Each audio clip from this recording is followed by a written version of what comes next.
Mutual ഫണ്ട്സിൽ mainly invest ചെയ്യുന്നത് രണ്ട് type of investment ആണുള്ളത്. SIP എന്ന് പറയും, സിസ്റ്റമാറ്റിക് ഇൻവെസ്റ്റ്മെൻറ്റ് പ്ലാൻ. പിന്നെ ലംസം ഇൻവെസ്റ്റ്മെൻറ്റും ഉണ്ട്.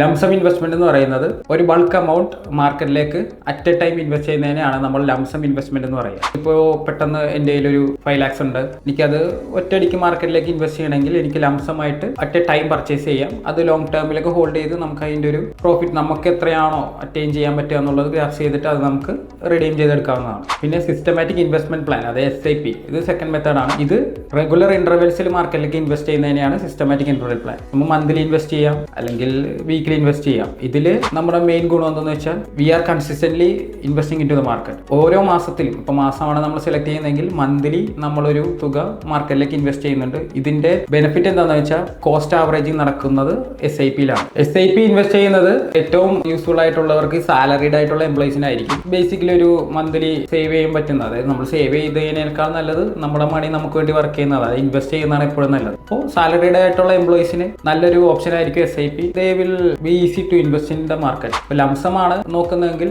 ഇതേപോലെ ബൾക്കായിട്ട് എപ്പോഴാണോ എമൗണ്ട് കിട്ടുക, ഇപ്പോൾ ചിലപ്പോൾ ബോണസ് ആയിരിക്കാം, അല്ലെങ്കിൽ ഇതേപോലെ എന്തെങ്കിലും ബിഗ് സേവിങ്സ് FD പോലുള്ള ബ്രേക്ക് ചെയ്തിട്ട് നമുക്ക് അത് ഇൻവെസ്റ്റ് ചെയ്യുന്നതാണെങ്കിൽ അത് ലംസമായിട്ട് ഇൻവെസ്റ്റ് ചെയ്യുന്നതായിരിക്കും ഏറ്റവും നല്ലത്.